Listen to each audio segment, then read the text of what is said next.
भजो रे मन राम नाम सुखदाई, राम नाम सुखदाई, भज रे मन राम नाम सुखदाई। अक्सर साधकों की जिज्ञासा रहती है कि राम राम राम जपने से, नारायण की पुकार लगाने से क्या वास्तव में जीव को मुक्ति प्राप्त हो सकती है।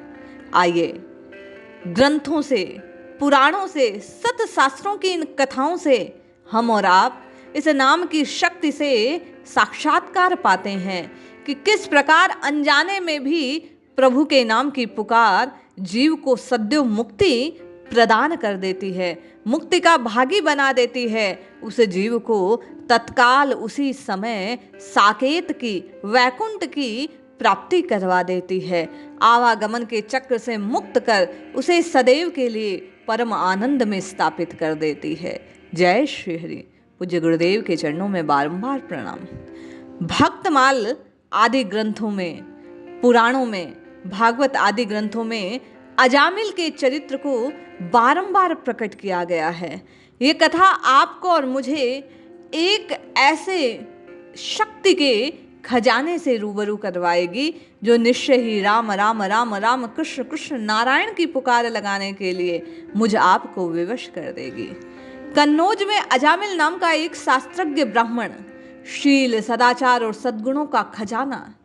एक दिन वह पिता के आदेशानुसार वन में गया, वहां से फूल, फल, समिधा और कुशा लेकर लौट रहा था। लौटते समय उसने एक भ्रष्ट शूद्र को एक निर्लज्ज वेश्या के साथ विहार करते देखा। उसका मन बिगड़ गया। धैर्य और ज्ञान होकर वह उसी की ओर आकर्षित हो गया। उसने अपने पिता की सारी संपत्ति उस वेश्या पर लुटा दी। कुलीन नवयुवती विवाहिता पत्नी का त्याग कर वह वेश्या रूपी दासी के साथ रहने लगा। बटोहियों को लूटकर, जुए में छल करके, धोखाधड़ी से धन चुराकर दासी का पेट भरने लगा। उस दासी से अजामिल को 10 पुत्र हुए। संतों के कहने से उसने अपने छोटे बेटे का नाम नारायण रखा। 88 वर्ष की उम्र में वह जब मरने लगा तो मरते समय मोह तथा यमदूतों के भय के कारण व्याकुल होकर उसने उच्च स्वर में कुछ दूरी पर खेल रहे अपने सबसे छोटे पुत्र नारायण को पुकारा। भगवान के पार्षदों ने देखा कि मरते समय हमारे स्वामी नारायण का नाम ले रहा है, उनके नाम का कीर्तन कर रहा है। अतः बड़े वेग से झट से वहां पहुंचे। यमदूतों के जो अजामिल को घेरने आए थे उन्हें दूर फेंका, बलपूर्वक उन्हें रोक दिया। यमदूतों ने भगवान विष्णु के पार्षद अजामिल के पापमय जीवन का वर्णन करने लगे, किंतु पापों का कोई प्रायश्चित नहीं किया, इसलिए हम इस पापी दंड पाणी यमराज के पास ले जाएंगे। यमदूत बोले, अरे ये पापी है, पापी।